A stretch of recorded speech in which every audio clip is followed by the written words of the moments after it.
Hello students. So students, in the last part of the video, we have completed chapter number 13, that is limit and derivatives. Okay. So students, today I am going to start a new chapter, that is chapter number 16, probability. Okay. Student, as you know that in class 8th also, 9th also and 10th also, you have studied probability. Okay. At the basic level, means you know the actual definition of probability, how can we calculate the value of probability of an event, and so on. Okay. So I hope that you have little idea about probability. Okay. So actually in the chapter of probability, we are talking about the experiments that we do in the daily lives, and whatever we result get, that things we will discuss in this chapter. Okay. Means suppose I have asked you one question that today is the India versus Bangladesh match, so who will win the match?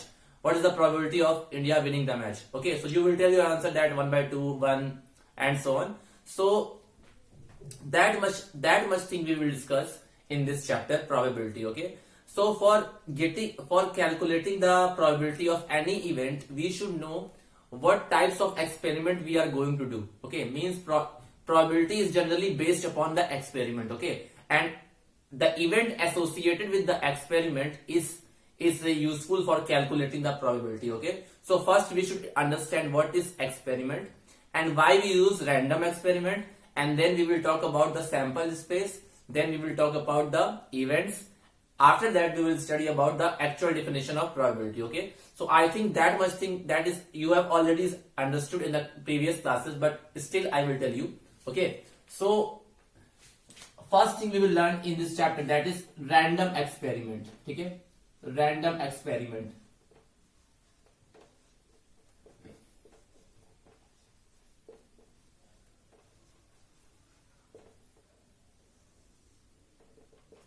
Student, experiment, you all know that what is experiment. So what do you understand by random experiment? So random experiment means experiment which have more than one outcomes. मतलब कि ऐसा experiment जिसके outcomes एक से ज्यादा हमको मिलते हैं, उसी को बोलते हैं रैंडम एक्सपेरिमेंट. और इसकी खासियत ये होती है स्टूडेंट्स कि in random experiment we know the outcomes of the experiment. Means जैसे कि suppose a dice is thrown, ठीक है, so we know that either 1 or 2 or 3 or 4 or 5 or 6 will come. Okay, but exactly we cannot say this number will going to happen. मतलब कि ये number आएगा ही आएगा. हमको पता है कि आउटकम्स क्या क्या होने वाले हैं, लेकिन हमें एग्जैक्ट नहीं पता होता है कि आउटकम्स एक्चुअल में आएगा क्या. तो ऐसे एक्सपेरिमेंट्स को क्या बोलते हैं? Random experiment. Okay, and if you want to define this random experiment, so you can say a experiment which have more than one outcomes and we know all the possible outcomes but we did not able to tell the exact value of outcomes is known as random experiment. Okay, so I hope that definition you can write by yourself. I have given already to you. Okay, a experiment which have more than one outcomes and we know all the possible values of outcomes but we cannot say exactly value of the outcomes is known as the random experiment. Okay, so I hope it is clear to you. After that experiments, we get some possible outcomes now. When we do some types of experiments, so we will get some types of outcomes. So collection of all the outcomes is known as the sample space. Okay, so I can tell you what is sample space because it is very important. Sample space. Okay, sample space. Sample space, suppose it is represented by small s, capital S. Okay, so the set of all possible outcomes of an experiment is known as the sample space. जैसे मैं इसका definition लिख देता हूं, a set of all possible outcomes,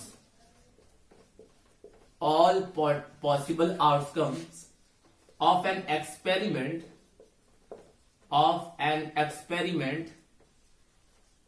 is known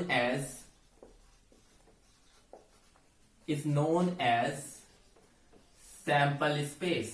ठीक है, sample space.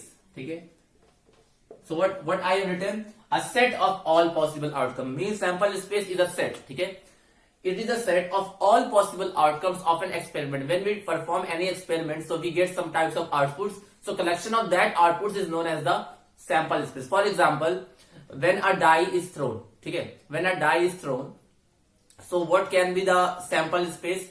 Example मैं लिख लेता हूं. Suppose I have written example. Suppose a die is thrown. ठीक है, a die is thrown. A die is thrown. ठीक है, सो what will be its sample space? ठीक है, what will be its sample space? ठीक है, तो we all know that sample space is a set and it is the collection of all the outputs of an experiment. experiment हम लोग क्या कर रहे हैं? हम लोग एक डाइस को थ्रोन कर रहे हैं. ठीक है, so what are the possible outcomes that we can get? So that will be 1 2 3 4 5 6. So the sample space will be, student, in this case the sample space will be, because it is a set, so it will write in the curly braces, and because our die is thrown, so we know that when a die is thrown, total there are 6 outcomes can be come. ठीक है, so क्या क्या होंगे वो? 1 2 3 4 5 6 closed. ठीक है, तो जब एक डाई को थ्रो किया जाता है तो उसके सैंपल स्पेस क्या होती है? 1 2 3 4 5 6. मतलब कि टोटल नंबर ऑफ जो हमको आउटकम्स मिलते हैं इस केस में वो कितने मिलते हैं? 6.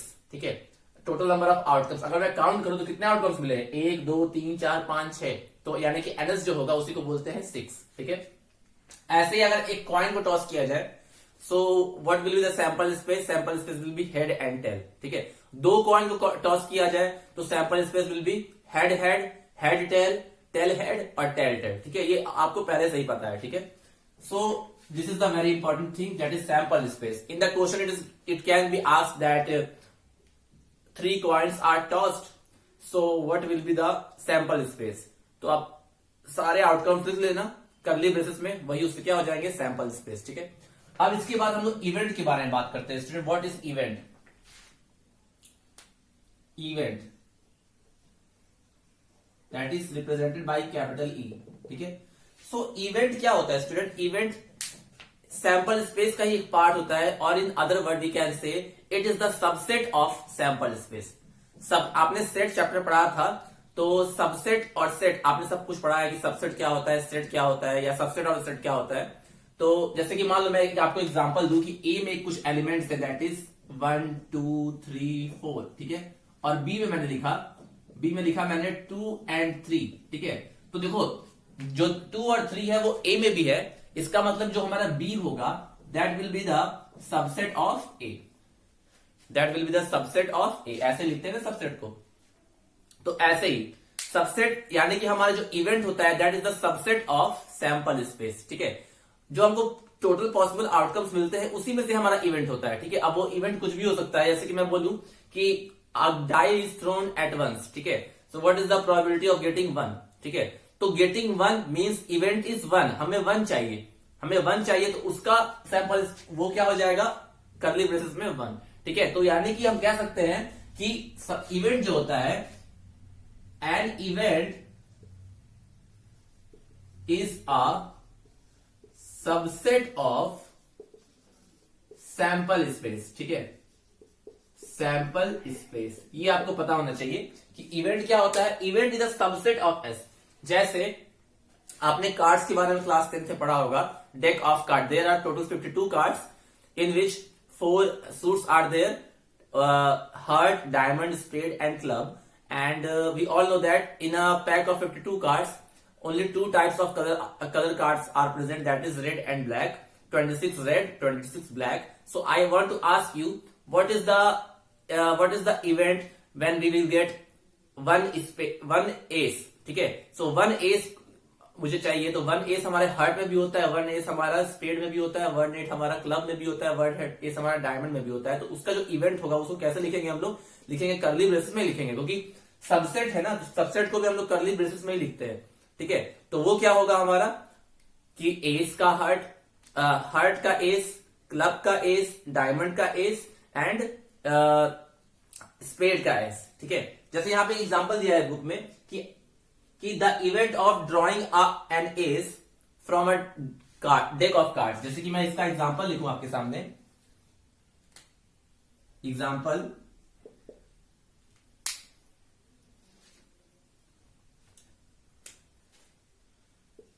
the event of the event of drawing a ace from a deck of 52 cards. A deck of 52 cards is, कैसे लिखेंगे इसको? लिखेंगे हम लोग ace of heart, ace of heart, ace of diamond,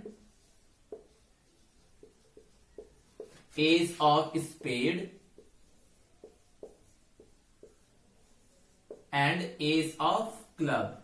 ठीक है, तो आप देखोगे जब आपको इसका सैंपल स्पेस लिखना होगा, आपको 52 कार्ड्स का सैंपल स्पेस लिखना होगा, तो सैंपल स्पेस में सब कुछ आ जाएगा, हर तरह के कार्ड आएंगे, नंबर कार्ड भी आएंगे और फेस कार्ड्स भी आएंगे, सब कुछ आएगा उसमें। ठीक है, तो उसी में से मुझे एक ऐसा कार्ड पिक करना था जो कि क्या हो, एस हो। तो एस क्या होते हैं, हमको पता है कि एक पैक ऑफ कार्ड्स में, 52 पैक ऑफ कार्ड्स में 4 एस होते हैं, और 4 एस हैं अगर, तो वो एक स्पेड से होगा, एक वो किससे होगा, हार्ट से होगा, एक वो होगा डायमंड से, और एक होगा क्लब से। तो उसका जो इवेंट है उसको कैसे लिखेंगे, कुछ इस तरह लिखेंगे हम लोग। ठीक है, लेकिन सैंपल स्पेस कितना होगा, सैंपल स्पेस में सारे कार्ड्स आ जाएंगे, क्योंकि सैंपल स्पेस क्या होता है, collection of all the outputs of the, all the possible outputs of the experiment. ठीक है, तो यही है सैंपल स्पेस और इवेंट की डेफिनेशन। सैंपल स्पेस क्या होता है, it is the set of all the possible outcomes of an event, sorry of an experiment, and event क्या होता है, it is the subset of a sample space. ठीक है, अब आपको टाइप्स ऑफ इवेंट्स के बारे में पता करना होगा कि चलो इवेंट्स हमें पता चल गया कि it is a subset of sample space, तो how many types of events are there. ठीक है, तो types of events you already know student, types of events you already know. आपको पता होगा श्योर इवेंट, आपको पता होगा इम्पॉसिबल इवेंट, ये सब चीजें आपको पता है। ठीक है, तो वही हम लोग अब करेंगे, टाइप्स ऑफ इवेंट्स। ठीक है, I hope it is clear to you कि what is sample space, what is experiment. Random experiment भी आपको पता ही होगा कि ऐसा इवेंट, ऐसा एक्सपेरिमेंट जिसके एक से ज्यादा आउटकम्स हो, और उसको हम एग्जैक्टली प्रिडिक्ट नहीं कर सकते कि क्या आएगा। हमको पता होता है उसके पॉसिबल आउटकम्स, लेकिन ये एग्जैक्टली नहीं बता सकते कि वो आउटकम एक्चुअल में होगा क्या। ठीक है, एग्जैक्टली उसी को बोलते हैं हम लोग रैंडम एक्सपेरिमेंट। तो अब हम लोग पढ़ेंगे student types of events, types of events.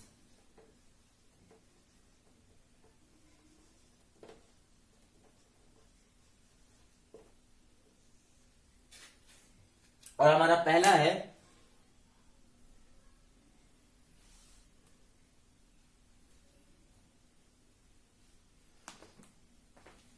Impossible event, impossible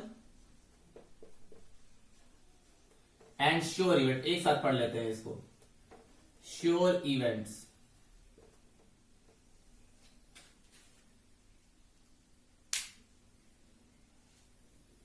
देखो स्टूडेंट, इम्पॉसिबल इवेंट मतलब कि वो इवेंट हमारा सैंपल स्पेस में होगा ही नहीं।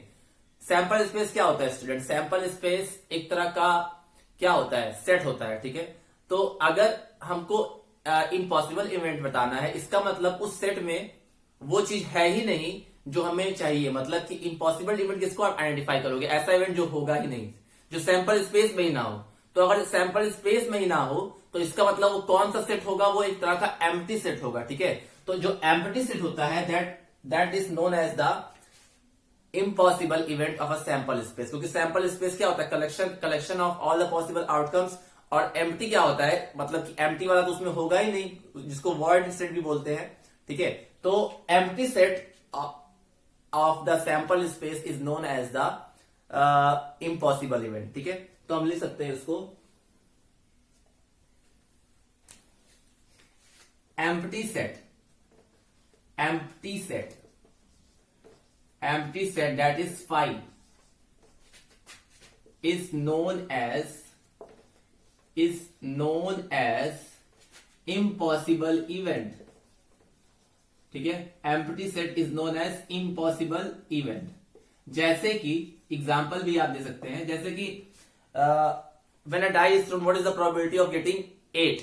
ठीक है, suppose a die is thrown, so what is the probability of getting 8? ठीक है, so we all know that when a die is thrown, what kind of sample space we can get, so we can get 1 2 3 4 5 6 up to 6 only, ठीक है. But we are asking about the 8. So 8 is not present in the sample space. It means that whatever things we want, that is not present in the sample space. So it means that whatever things we want, that is not present in the sample space, and if it is not present in the sample space, so it will be considered as the empty set corresponding to the sample space. ठीक है, इसीलिए empty set जो होता है उसको क्या बोलते हैं, impossible event बोलते हैं, क्योंकि वो चीज उसमें है ही नहीं. आपको ये क्लास 10th में पढ़ाया गया होगा कि इम्पॉसिबल ऐसा इवेंट जो होगा ही नहीं. तो ऑब्वियस सी बात है, जब आपको 8 चाहिए और आप एक डाई थ्रो कर रहे हो, तो ऑब्वियस सी बात है जब डाई थ्रो करोगे तो 1 to 6 तक ही एलिमेंट्स होंगे उसमें, 8 तो उसमें होगा ही नहीं. तो जब 8 उसमें होगा ही नहीं, इसका मतलब इस तरह का वो एम्प्टी सेट होगा. इसीलिए एम्प्टी सेट होता है जो सैंपल स्पेस का, वही उसका क्या होता है, इम्पॉसिबल इवेंट. ठीक है, एग्जाम्पल चाहो तो आप जो मैंने दिया है वही लिख सकते हो. ठीक है. एंड श्योर इवेंट मतलब कि होगा ही होगा. तो अगर श्योर इवेंट की बात करें सैंपल स्पेस के टर्म्स में, तो अगर हम लोग पूरे सैंपल स्पेस को कंसीडर कर लेना, if we will consider about the whole sample space, तो whole sample space is known as the sure event. जैसे आपके पास एक सैंपल स्पेस है जिसमें कलेक्शन ऑफ वॉवेल्स है.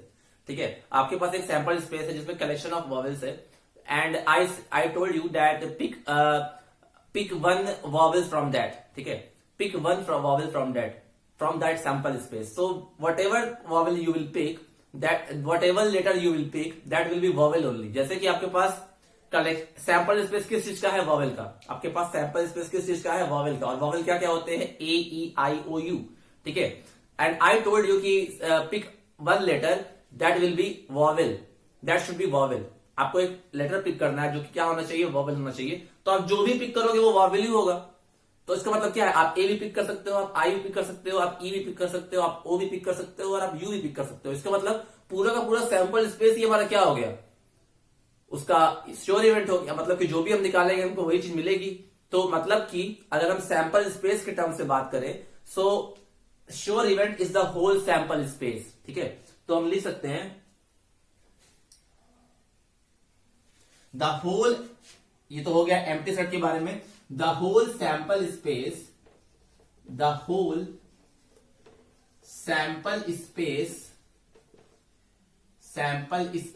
that is S is called sure event. ठीक है, जैसे मैं एग्जांपल देता हूं कि एग्जांपल इसका लिख सकते हैं हम लोग, एग्जांपल लिख सकते हैं श्योर इवेंट का कि pick a letter from sample space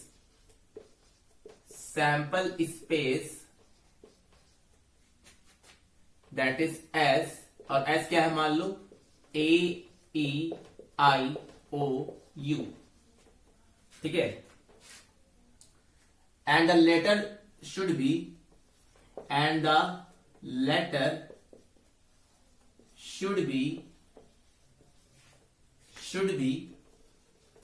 vowel.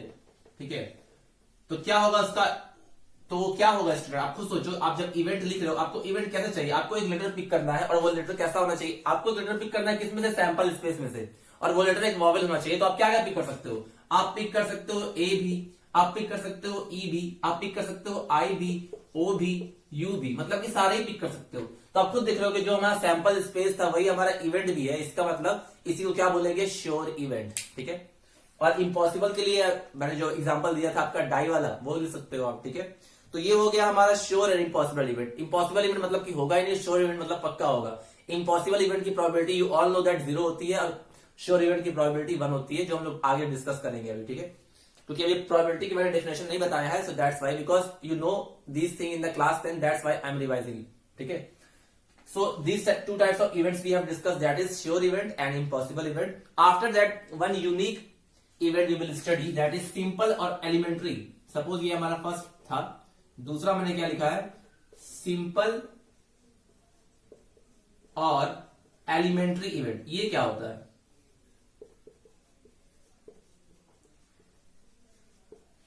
Simple और एलिमेंट्री इवेंट.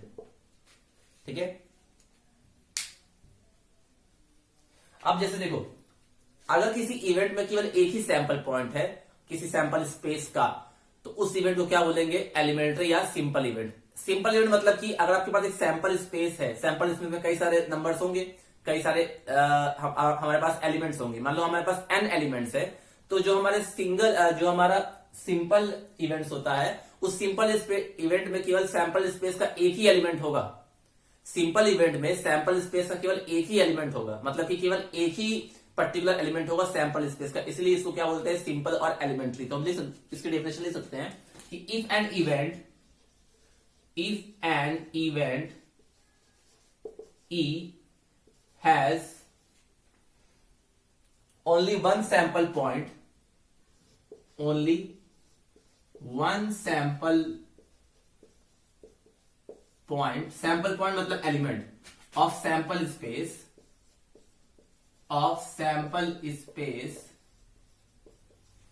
ठीक है। इसका मतलब क्या हुआ, that is single outcome of an experiment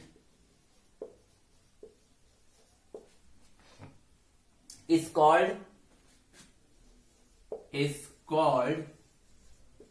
simple or elementary event।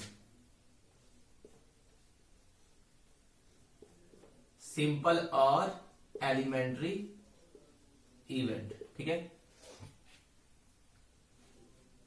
अब जैसे what will be the sample space of tossing two coins, ठीक है। जैसे मैं एग्जांपल देता हूं, एग्जांपल में क्या लिख सकता हूं, इसका एग्जांपल सपोज मैं लिख रहा हूं, sample space for tossing two coins. आप मुझे बताओ what will be the sample space of tossing two coins. दो कॉइन को जब टॉस करेंगे तो उसका सैंपल स्पेस क्या होगा, सैंपल स्पेस मतलब क्या क्या आउटकम आ सकता है। तो आपको पता है जब दो कॉइन्स को टॉस किया जाता है तो या तो हेड हेड आएगा, हेड टेल आएगा, टेल हेड आएगा और टेल टेल आएगा, यानी कि सैंपल स्पेस जिसका हुआ क्या होना चाहिए, हेड हेड, यही तो होगा, हेड हेड, उसके बाद हेड टेल, उसके बाद टेल हेड और टेल टेल। ये हमारा सैंपल स्पेस हुआ कब, जब दो कॉइन को टॉस किया जाता है, ठीक है। तो अगर मुझे इसके करस्पॉन्डिंग एक मुझे सिंपल इवेंट लिखना है या एलिमेंट्री इवेंट लिखना है, तो सपोज मुझे सो एलिमेंट्री इवेंट क्या होगा, एलिमेंट्री इवेंट क्या इवन लिख सकते हैं, क्या हो सकता है, वो हो सकता है हमारा एच, ये हो सकता है क्योंकि इसमें एक ही एलिमेंट है सैंपल स्पेस का। देखो सैंपल स्पेस में चार थे, लेकिन जैसे ही मैंने एलिमेंट्री इवेंट लिखा यानी कि सिंपल इवेंट लिखा, तो उसमें केवल क्या आया, सैंपल स्पेस का एक ही एलिमेंट आया या एक ही सैंपल पॉइंट आया, इसीलिए इसको क्या बोलेंगे, क्या बोल सकते हैं, सिंपल इवेंट या एलिमेंट्री इवेंट। ऐसे ही चाहो तो अगर एक और मुझे एलिमेंट्री इवेंट लिखना है तो क्या मैं लिख सकता हूं, मैं लिख सकता हूं हेड टेल, ये भी हमारा क्या हुआ, एलिमेंट्री इवेंट। ऐसे ही मुझे अगर एक दूसरा एलिमेंट्री इवेंट लिखना है तो मैं लिख सकता हूं टेल हेड, और ऐसे ही मैं एक और लिख सकता हूं, तो मैं क्या लिख सकता हूं, टेल टेल। तो आप देख रहे होगे जब दो कॉइन को टॉस किया जाता है तो हमें सैंपल स्पेस मिलते हैं, that is head head head tail tail head और टेल टेल। तो अगर मुझे इससे करस्पॉन्डिंग कोई एलिमेंट्री इवेंट लिखना है या सिंपल इवेंट लिखना है, तो मुझे पता है कि सिंपल इवेंट में सैंपल स्पेस का केवल एक ही सैंपल पॉइंट आता है। ये सारे क्या कहलाते हैं, सैंपल पॉइंट। जितने भी हमारे आउटकम्स हैं वो क्या कहलाते हैं, सैंपल पॉइंट, ठीक है। 1 2 3 4 आउटकम है सैंपल स्पेस में, तो हमारे एलिमेंट्री इवेंट में सैंपल स्पेस का केवल एक ही आउटकम होगा, और वो कोई भी हो सकता है, वो चाहो तो हेड हेड हो सकता है, वो हेड टेल भी हो सकता है, वो टेल हेड भी हो सकता है और टेल टेल भी। तो कहने का मतलब ये है कि सिंपल इवेंट वो इवेंट होता है जिसमें सैंपल स्पेस का केवल एक ही सैंपल पॉइंट होता है, और वो सैंपल पॉइंट कुछ भी हो सकता है, इन चारों में से वो कुछ भी हो सकता है। तो मैंने चारों लिख दिया। इसका मतलब इसकी मदद से मुझे कितने सिंपल इवेंट मिले, मुझे इसकी मदद से टोटल 4 सिंपल इवेंट मिले या एलिमेंट्री इवेंट मिले, ठीक है। ऐसे ही अगर मैं एक डाई को थ्रो करता हूं तो सैंपल स्पेस क्या होगा, सैंपल स्पेस हो जाएगा मेरा 1 2 3 4 5 6, ठीक है। अगर मुझे इससे करस्पॉन्डिंग एलिमेंट्री इवेंट लिखना है तो क्या क्या हो सकता है, तो एलिमेंट्री इवेंट एक ही हो सकता है कि केवल 1 हो, उसमें यही ना होगा, केवल एक ही एलिमेंट हो यानी कि 1 हो केवल। ये भी हो सकता है कि केवल 2 हो, ये भी हो सकता है कि 3 हो, ये भी हो सकता है केवल 4 हो, मतलब कि एक ही होगा, कुछ भी हो सकता है। तो ऐसा इवेंट जिसमें सैंपल स्पेस का केवल एक ही सैंपल पॉइंट, तो सैंपल पॉइंट मतलब कि आउटकम्स, सैंपल पॉइंट मतलब आउटकम्स, यहां पे कितने आउटकम्स हैं? 4। तो सिंपल इवेंट में सैंपल स्पेस का केवल एक ही आउटकम होता है, ठीक है, इसलिए उसको एलिमेंट्री इवेंट या सिंपल इवेंट बोलते हैं, ठीक है। So I hope this definition is also clear to you. अब जैसे इसी का थोड़ा सा चेंज है, अभी आपने सिंपल इवेंट पढ़ा, आपने इम्पॉसिबल इवेंट पढ़ा, आपने श्योर इवेंट पढ़ा। अब एक होता है कंपाउंड इवेंट, ठीक है।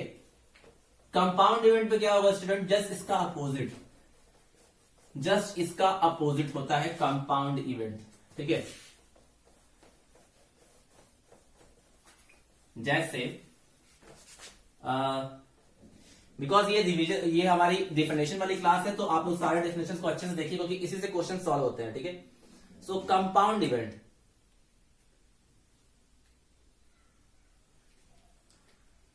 तो ये हमारा थर्ड पॉइंट है, that is compound event, compound event.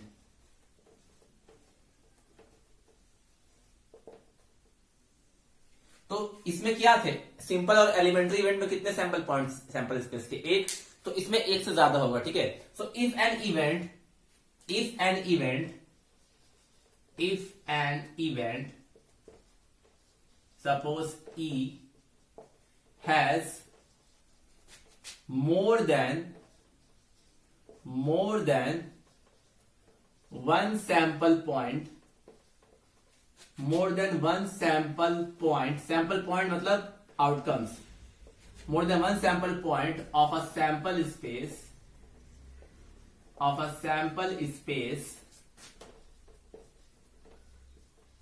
then the event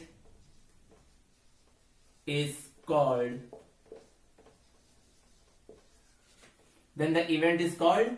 compound event, ठीक है। अब जैसे यही वाला एग्जांपल ले लेते हैं, तो सपोज एग्जांपल मैंने क्या लिया? सैंपल स्पेस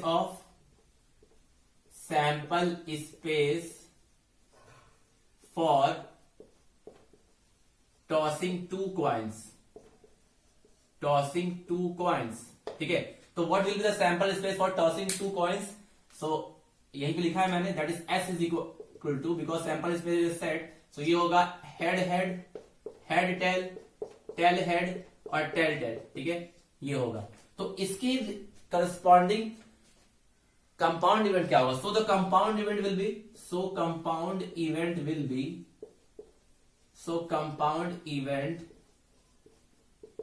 कंपाउंड इवेंट क्या होगा कि कंपाउंड इवेंट होता क्या है? जिसमें मोर देन वन सैंपल पॉइंट हो सैंपल स्पेस के। सैंपल पॉइंट बार बार मैं बोल रहा हूं, सैंपल पॉइंट का मतलब आउटकम्स, जितने भी आउटकम्स होते हैं सैंपल स्पेस में उसी को बोलते हैं सैंपल पॉइंट।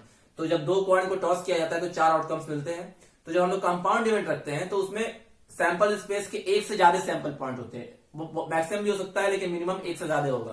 तो जब कंपाउंड इवेंट लिखेंगे तो उसमें 2 सैंपल पॉइंट आएंगे, यानी कि 2 आउटकम्स या उससे ज्यादा हम ले सकते हैं। तो क्या क्या हो सकता है? हेड और हेड टेल, ये हमारा क्या हो जाएगा? Compound event. क्यों? क्योंकि इसमें एक से ज्यादा सैंपल पॉइंट है सैंपल स्पेस के। इसमें क्या था? केवल एक ही सैंपल पॉइंट था। एलिमेंट्री इवेंट में क्या था कि सैंपल स्पेस का केवल एक ही सैंपल पॉइंट था, लेकिन कंपाउंड इवेंट में क्या होता है? सैंपल स्पेस के एक से ज्यादा क्या होते हैं? सैंपल पॉइंट होते हैं, इसलिए इसको कंपाउंड इवेंट बोलते हैं, ठीक है। एक से ज्यादा का मतलब 2 भी हो सकता है, 3 भी हो सकता है, 4 भी हो सकता है, ठीक है। लेकिन एलिमेंट्री या सिंपल इवेंट में केवल एक ही रहेगा, एक ही एलिमेंट रहेगा सैंपल स्पेस का, ठीक है। तो आई थिंक ये आपको पता है। अब कॉम्प्लीमेंट्री इवेंट्स, ये भी आपको पता है। कॉम्प्लीमेंट्री इवेंट्स क्या होते हैं स्टूडेंट्स? ये हमारे लास्ट टाइप्स ऑफ इवेंट है, उसके बाद ये हमारा टाइप्स ऑफ इवेंट्स खत्म हो जाएगा, ठीक है। तो हमने क्या क्या पढ़ा? हमने श्योर पढ़ा, हमने श्योर इवेंट पढ़ा, ठीक है। हमने इम्पॉसिबल इवेंट पढ़ा, हमने सिंगल इवेंट पढ़ा और हमने कंपाउंड इवेंट पढ़ा, ठीक है। So these things we have study till now. So now we will study about the complementary events. What are the complementary events?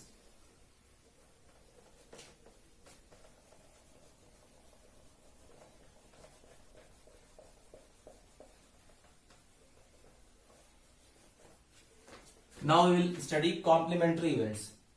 ठीक है, fourth one is complementary events.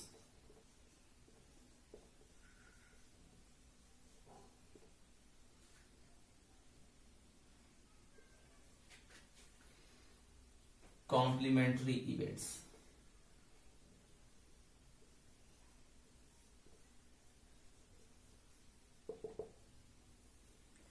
Complementary events ये आपको already पता है student. Suppose एक event A है, A में मतलब कुछ एलिमेंट्स होंगे, तो उसके जो कॉम्प्लीमेंट है उसमें वो एलिमेंट नहीं होंगे. ठीक है, तो उसको हम लोग ए बार से लिखते हैं और इसीलिए ए और ए डैश को क्या बोलते हैं, कॉम्प्लीमेंट्री इवेंट्स. तो ये तो बहुत सिंपल है.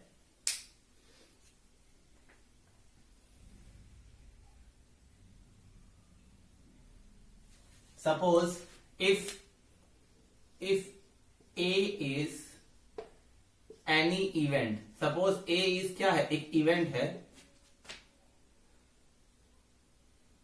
सो ए डैश और ए सी और ए बार will be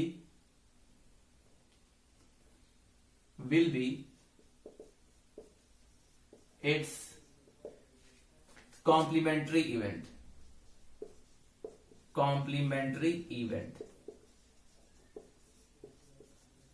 अब इसका मतलब क्या हुआ स्टूडेंट, अगर एक इवेंट है तो ए डैश या ए पे पावर सी मतलब ए का कॉम्प्लीमेंट या ए बार वो क्या होगा, इसका कॉम्प्लीमेंट होगा. मतलब कि मतलब एक ऐसा इवेंट है जिसमें कुछ पॉसिबल आउटकम्स है सैंपल स्पेस के. ठीक है, ऐसा कंसिडर करो कि आपके पास एक सैंपल स्पेस है. जैसे सैंपल स्पेस आपके पास किसका है, सैंपल स्पेस आपके पास मान लो है एक डाइस का, जब एक बार थ्रो किया जाता है, दैट इज 1 2 3 4 5 6. ठीक है, ये हमारे पास सैंपल स्पेस है. और ए मेरा क्या है, एक ऐसा इवेंट जिसमें केवल इवन नंबर है, दैट इज 2 4 6. ठीक है, अगर एक सैंपल स्पेस है मेरे पास एक डाई का, जब वो थ्रो किया जाता है, जब हम लोग डाई को थ्रो करते हैं तो हमारे पास सैंपल स्पेस आता है, दैट विल बी 1 2 3 4 5 6. ठीक है, और मेरे पास एक इवेंट ए है जो सेट ऑफ इवन नंबर है, that is 2 4 6. So what will be its complement, that is a dash. So a dash में वो सारे एलिमेंट्स होंगे जो हमारे a में नहीं थे. तो a में हमारे कौन कौन से एलिमेंट थे, 2 4 6. तो a डैश में क्या क्या होगा, जो a में नहीं थे वो हमारा a डैश में होगा. मतलब कि क्या होगा, 1 3 5. ठीक है, तो इसीलिए a और a डैश को क्या बोलते हैं, कॉम्प्लीमेंट्री इवेंट्स. मतलब कि the outcomes which belong to event a does not belong to a dash. Simple सा वर्ड में, सैंपल स्पेस से ही आप सारे आउटकम्स निकालोगे. तो ऐसे आउटकम्स जो ए में हैं, ठीक है, and they don't belong to A dash, so that's why A and A dash is known as the complementary event. So हम कह सकते हैं, so A and A dash are complementary events. मतलब कि जो आउटपुट हमारे पास ए में नहीं है वो हमारे किस में होगा, ए डैश में, और जो हमारे ए में है वो ए डैश में नहीं होगा. ठीक है, तो complementary events, if A is an event of a sample space then A dash will be its complementary events. Okay, and suppose जैसे मैंने एग्जांपल दिया कि when a die is thrown, so sample space will be 1 to 6. So suppose A is the event which consists only even outcomes, that means 2 4 6. So what will be A dash, what will be the outcomes of A dash, that will be 1 3 5. मतलब कि ऐसे sample space के ऐसे outcomes जो ए में है तो वो ए डैश में नहीं होंगे, और अगर ए डैश में नहीं है तो ए में नहीं है तो ए डैश में होंगे. ए में है तो ए डैश में नहीं होगा, और अगर ए में नहीं है तो ए डैश में होगा. ऐसे याद कर सकते हो. ठीक है, so that's why A and A dash is known as the complementary events. ठीक है, एंड अगर हम लोग दोनों को ही सम कर दे, मतलब कि दोनों के ही एलिमेंट्स का सम कर दे, तो हमारा वो क्या बन जाता है, सैंपल स्पेस बन जाता है. ठीक है, सैंपल देखो इसमें क्या है 2 4 6 और इसमें क्या है 1 3 5. दोनों के एलिमेंट्स को ऐड करते हो आप, मतलब कि दोनों के इकट्ठा एलिमेंट्स को लिखते हो, या आप इसका दोनों का यूनियन निकालते हो. यूनियन आपने पढ़ा है ना, ए यूनियन ए डैश, तो हमेशा यू के बराबर होता है. ये आपने सेट्स में पढ़ा होगा, इसीलिए कहा जाता है कि ए यूनियन ए डैश क्या होता है, सैंपल स्पेस, सैंपल स्पेस ये आपको पता होगा आई थिंक। अरे ए में कितने हैं 2 4 6 और ए डैश में कितने हैं 1 3 5, दोनों का यूनियन ले लोगे तो आपको सैंपल स्पेस मिल जाएगा। इसीलिए ए यूनियन ए डैश को हम लोग यू से भी लिखते हैं, आपने पढ़ा होगा ये चीज सेट वाले चैप्टर में, चैप्टर नंबर फर्स्ट में। ए यूनियन ए डैश मतलब कि दो कॉम्प्लीमेंट्री इवेंट्स का यूनियन क्या देता है हमको, यूनिवर्सल सेट देता है या सैंपल स्पेस देता है, ठीक है, ये आपने पढ़ा होगा। So these are known as the types of events, okay? So please note down it. After that मैं कुछ और बताऊंगा।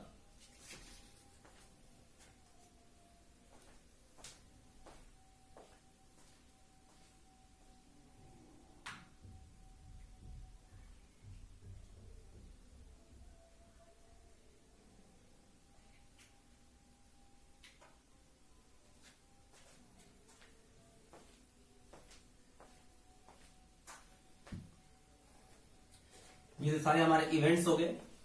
अब कुछ इंपॉर्टेंट टर्मिनोलॉजी हम लोग पढ़ लेते हैं जो हमारे क्वेश्चंस को सॉल्व करने में हमें हेल्प करेंगे, ठीक है। ये सब चीजें आपको पहले से ऑलरेडी पता होंगी, कुछ कुछ चीजें ही बस नहीं है, बाकी सारी पुरानी ही है, ठीक है। अभी हमने एक प्रोबेबिलिटी का डेफिनेशन नहीं स्टडी किया है, we will study after that, okay. So और आई थिंक सबको प्रोबेबिलिटी की डेफिनेशन पता ही होगी, ठीक है।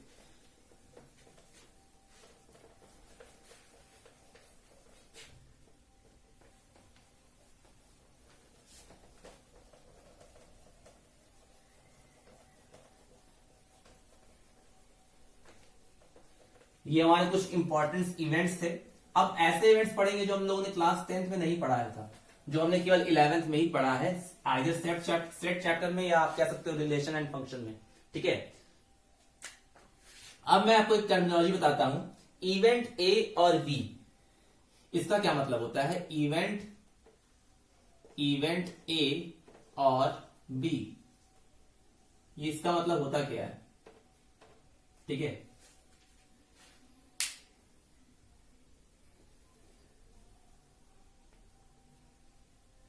देखो अगर मान लो ए और बी दो इवेंट है सैंपल स्पेस के, तो ए और बी का मतलब क्या होता है, या तो ए या बी, इसका मतलब ये हुआ। और देखो इंग्लिश वाला और है, ये हिंदी वाला और मत पढ़ना, इंग्लिश वाला और है। इंग्लिश में और का मतलब या होता है, ठीक है, या तो ए या बी, इसका मतलब ये हुआ ए या बी, ठीक है। तो अगर ये ए और बी सैंपल स्पेस के दो इवेंट है, ठीक है, suppose if A and B are two events of a sample space, ठीक है। If A and B are two events of a sample space, then the event A or B is same as A union B, ठीक है। अगर ए और B sample space के दो event हैं तो ए और बी का क्या मतलब हुआ, ए यूनियन बी। और ए यूनियन बी का मतलब ये होता है या तो सारे एलिमेंट्स ए को बिलोंग करेंगे या बी को बिलोंग करेंगे, ठीक है। तो इसी को हम लिख देते हैं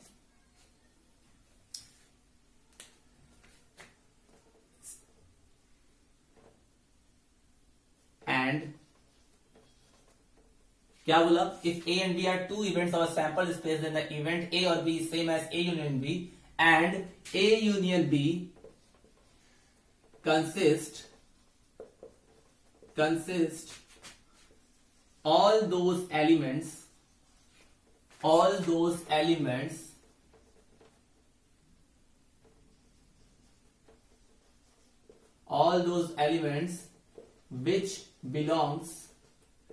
which belong and A union B consists all those elements which belong A और B और बोथ। A यूनियन B का मतलब यही होता है या तो सारे एलिमेंट A को बिलोंग कर रहे होंगे या B को बिलोंग कर रहे होंगे या दोनों को बिलोंग कर रहे होंगे। उस यूनियन का मतलब यही होता है, आपने स्टेट में पढ़ा होगा कि अगर A यूनियन B का होता है तो मतलब x कोई अगर एलिमेंट है, अगर x कोई एक एलिमेंट है जो A यूनियन B को बिलोंग कर रहा है, इसका ये मतलब हुआ या तो x A को होगा या B को होगा या दोनों को ही होगा। ठीक है, तो इसी को हम लिखेंगे which belongs to either A, which belong to either A or B or both। ठीक है, इसका मतलब यही हुआ। ठीक है,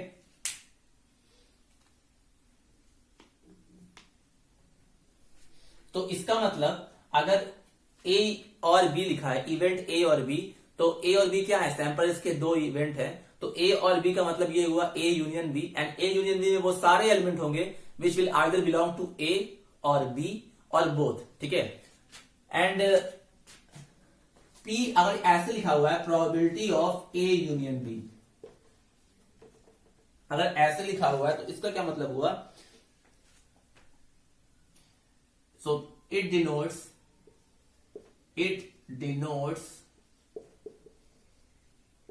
probability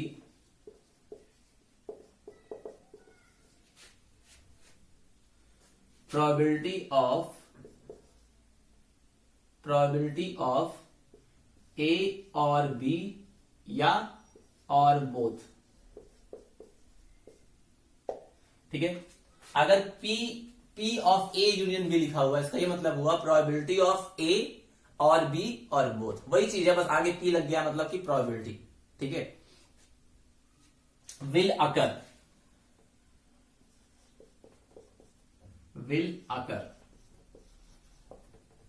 ठीक है,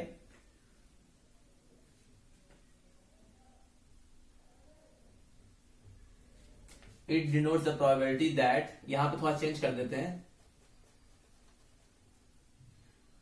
दैट बोथ,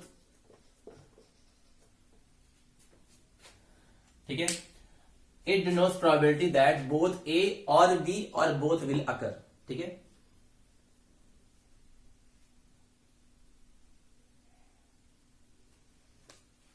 यहां पे बोथ लिखने की जरूरत नहीं होगी, आगे लिख दिया है मैंने। ठीक है, तो केवल इतना ही होगा। एक्चुअल में डेफिनेशन एग्जैक्टली बुक से थोड़ा मिलना चाहिए, दैट्स वाई। अदरवाइज जो बताया है वही, अगर इवेंट ए और बी लिखा हुआ है, it means that A and B both are belong to sample space. ठीक है, सो ए और B means A union B, and A union B consist all those element which either belong to A और B और both, and if it is written like that P A union B, it means that the probability that either A और B और both will occur. Probability का मतलब क्या होता है, occurrence of event. तो अगर probability of A union B लिखा है तो इसका मतलब ये हुआ it denotes probability that either A और बी और बोथ विल अकर। बस आगे प्रोबेबिलिटी लग गया, बाकी सारी चीजें सेम है। मतलब कि ये हुआ अगर ए यूनियन बी का प्रोबेबिलिटी लेना है, इसका मतलब ये हुआ या तो इवेंट ए अकर करेगा या बी अकर करेगा या दोनों अकर करेंगे। ठीक है, तो इसका मतलब यही होता है इवेंट ए और बी। और कहीं भी अगर इवेंट ए और बी लिखा है, इवेंट कहीं भी अगर आप क्वेश्चन में ए और बी लिखा है तो इसका मतलब क्या होगा, ए यूनियन बी। ठीक है, अब ऐसे ही हम लोग करते हैं स्टूडेंट्स, इवेंट यहां पे थोड़ा सा ये लगा लो, event A and B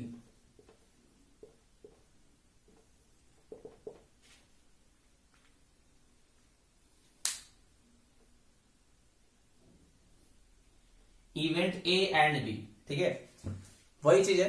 and का मतलब क्या होता है, एंड का मतलब ए में भी बिलोंग करेगा और बी में भी बिलोंग करेगा। तो जब भी दोनों में नेसेसरी कंडीशन होता है तो वहां पे हमेशा इंटरसेक्शन लेते हैं। ठीक है, तो again same definition, if A and B are two events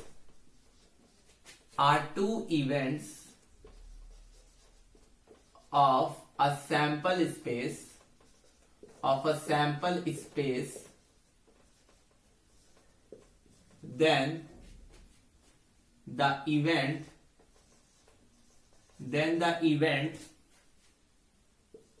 A and B is same as A intersection B.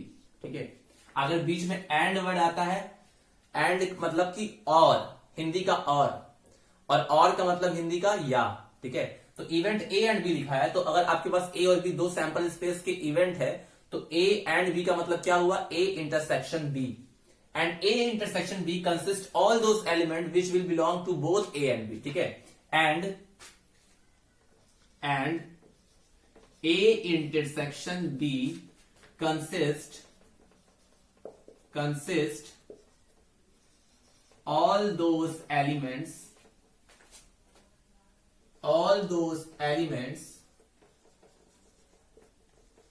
which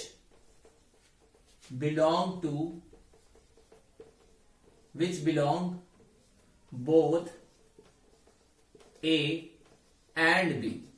and का ध्यान देना, इसका क्या मतलब हुआ स्टूडेंट कि अगर ए और बी दो सैंपल स्पेस के इवेंट है, तो ए एंड बी का मतलब क्या हुआ, ए इंटरसेक्शन बी। और ए इंटरसेक्शन बी में वो सारे एलिमेंट होंगे जो दोनों ए और बी में होंगे, दोनों ही में ही होंगे, मतलब ए में भी होगा और बी में भी होगा। इसके पहले वाले केस में क्या था कि या तो ए में रहे या बी में रहे या दोनों में रहे, ये था। लेकिन यहां पे क्या है कि ए और बी दोनों में होंगे। ये लिखा हुआ है पी ए इंटरसेक्शन बी, तो इसका क्या मतलब हुआ, it denotes the probability that both A and B will occur। ठीक है, both A and B will occur मतलब कि दोनों ही होंगे, उसका मतलब ये हुआ। पी ए इंटरसेक्शन बी का मतलब क्या हुआ, पी ए इंटरसेक्शन बी का मतलब क्या हुआ कि दोनों ही इवेंट अकर करेंगे, तभी ये होगा। ठीक है, और पी ए यूनियन बी का मतलब क्या हुआ, आइदर ए और बी और बोथ विल अकर। ठीक है, और दोनों इवेंट होंगे साथ में ही। पी ए इंटरसेक्शन बी का मतलब क्या होगा, दोनों ही इवेंट क्या होंगे, साइमल्टेनियसली। ठीक है, एक और कर लेते हैं student, event A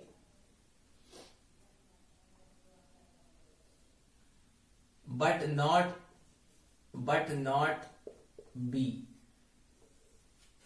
event A but not B।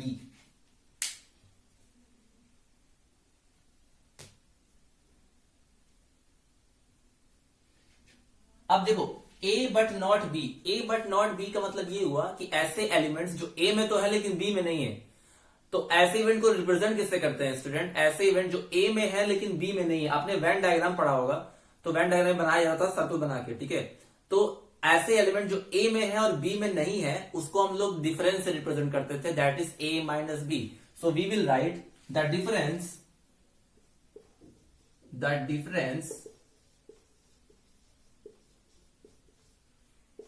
A minus B is the set of all the elements of a sample space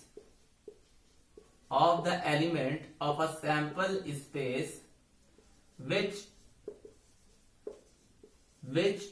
belongs to A but not B।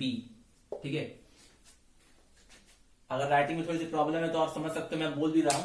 अगर event A but not B लिखा हुआ है, इसका मतलब sample space के वो सारे element जो ए में तो है लेकिन बी में नहीं है, उसको हम लोग उसके डिफरेंस से रिप्रेजेंट करते हैं, that is B minus A. अगर ऐसे लिखा होता event B but not A, तो उसको लिखते हैं बी माइनस ए, मतलब कि ऐसे एलिमेंट जो बी में है लेकिन ए में नहीं है। तो वैसे ही अगर हम लोग event A but not B के बारे में पढ़ेंगे तो हम लोग ये कर सकते हैं, the set of all the elements present in the sample space which will belong to A but not to B. ठीक है, और उसको ए माइनस बी से रिप्रेजेंट करते हैं। ये नोटेशन बहुत इंपॉर्टेंट है स्टूडेंट, अगर कहीं ये लिखा हुआ है तो क्या समझेंगे हम लोग, ए माइनस बी। ठीक है, event A but not B, उसको कैसे रिप्रेजेंट करेंगे, ए माइनस बी। अगर मैं इसको वेन डायग्राम की वजह से समझाना चाहूं आपको, तो मान लो ये इवेंट ए है, ठीक है, और एक इवेंट बी है ऐसा। ठीक है, ये ए है और ये बी है, तो ऐसे सारे इवेंट जो ए में है लेकिन बी में नहीं है, वो कौन सा स्पेस होगा स्टूडेंट, वो ये वाला तो स्पेस होगा, ये वाला होगा। तो ये वाला स्पेस निकालने के लिए आपने क्या किया, ए में से बी वाला पार्ट माइनस कर दिया, ए में से बी वाला पार्ट माइनस कर दिया। तो आपने क्या डिफाइन किया, आपने वो डिफाइन किया, आपने उन सभी एलिमेंट्स को डिफाइन कर दिया जो ए में तो है लेकिन बी में नहीं है, ठीक है, इसीलिए इसको ए माइनस बी बोलेंगे।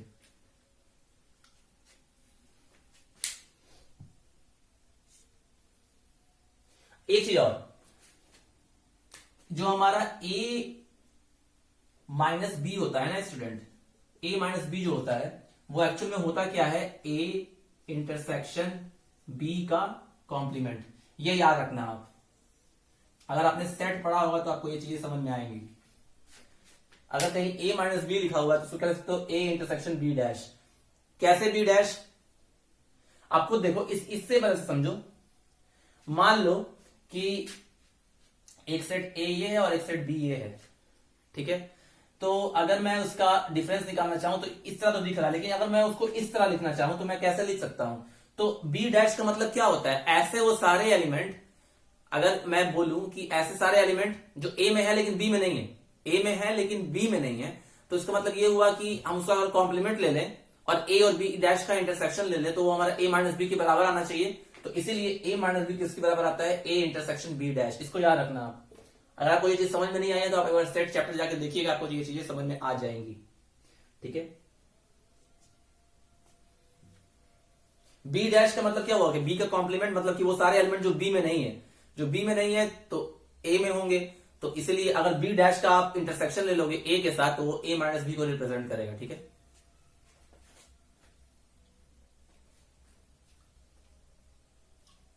तो ये सारी चीजें आप लिख लो।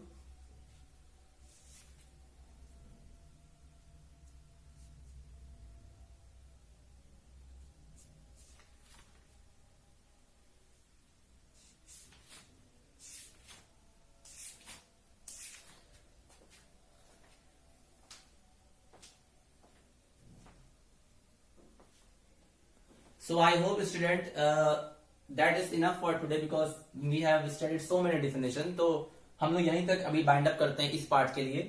तो अभी बहुत सारी चीजें हैं जैसे कि म्यूचुअली एक्सक्लूसिव इवेंट्स या mutually exhaustive events, and after that the definition of probability, then we will discuss the one for axiom formula which is based upon the A union B or A intersection B, and then we will discuss the questions, okay? So it is your responsibility to go through all the concepts which we have taught you in the class 10, like when we tossed 2 coins or when we tossed 2 dice, तो क्या क्या आता है, क्या क्या possibilities आती है, या हम कह सकते हैं डेक ऑफ कार्ड्स, इन सब के बारे में आप पढ़ लेना क्योंकि ये सब चीजें आप पढ़े होगे already, and I am not going to explain one more time because this thing we have already taught you, that is in 9th class and 10th class. So when you will go through the notes of class 10, then you can easily understand. तो वो सारी चीजें आप recall करना, साथ साथ ये जो मैंने नोटेशन लिखवाया है इसको आप एक बार पढ़ लेना अच्छे से, क्योंकि इसका बहुत सारे यूज होने वाला है, इसी का यूज होगा पूरे चैप्टर में, ठीक है। तो आपको ये आना चाहिए और आई होप मैंने आपको ढंग से समझाया हो। अगर नहीं समझ में आया हो तो एक बार फिर से देखिएगा, समझ में आ जाएगा। तो अभी भी 2-3-4 डेफिनेशन बची हुई है, वो हम लोग नेक्स्ट क्लास में डिस्कस करेंगे, then we will go through the question, okay. So I hope whatever things I taught you today that is clear to you. Remaining thing we will discuss in the next part of the video students. So till then have a nice day, take care, thank you.